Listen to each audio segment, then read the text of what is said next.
In this tutorial, I just wanted to spend a couple of minutes talking about the navigation feature in Microsoft Excel, which is a great feature if you have a workbook that you're not super familiar with and you want to see what all is in the workbook, or if you're sending something to somebody and you just want it to be more clear and easier to navigate.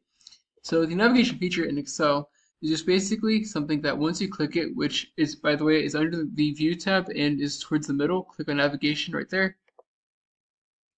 It will pop up to the right and will almost serve as like a table of contents for the workbook that you're in. And it's extremely handy if you have a bunch of different sheets in your workbook. As you can see, I have a bunch of sheets, not a lot going on, but just kind of pure for illustrative purposes, how all of these sheets will show up. You can click on each of the sheets and it will take you to each different sheet. And what's cool about this too is it will show you everything that's within the sheet. So recalls data has this one table of data right here, or this range of data, as you can see, A1 to O29,067.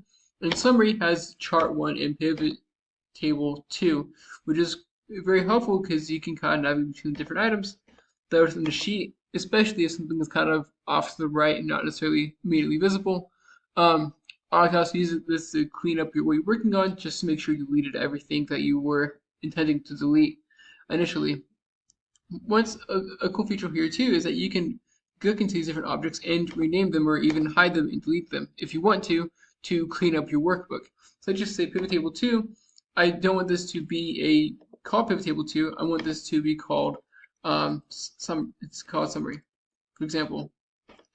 And now is called summary. In chart 1, I'll call it summary visual. Obviously, this is not very clean, but it kind of gives a point across of what this feature is for. In recall data, as you can see, I can't do anything with that because it's just a range whenever I click on it. You can also right click on the item and you can even hide it if you want to. So summary visual right here, I can hide it, right? So the summary visual is not visible anymore, but it's still in the workbook. I can also show it if I want to, and I can even delete it. Be careful if you delete it, because you can see it just kind of disappeared. That said, yeah, this is a great feature that you can use to navigate within the workbook that you're in. It can help make sure that what you're sending to somebody is as clean and easy to navigate as possible. That said, I hope you found this to be helpful. If you did, like, subscribe, comment. Thank you for watching. Have a great day.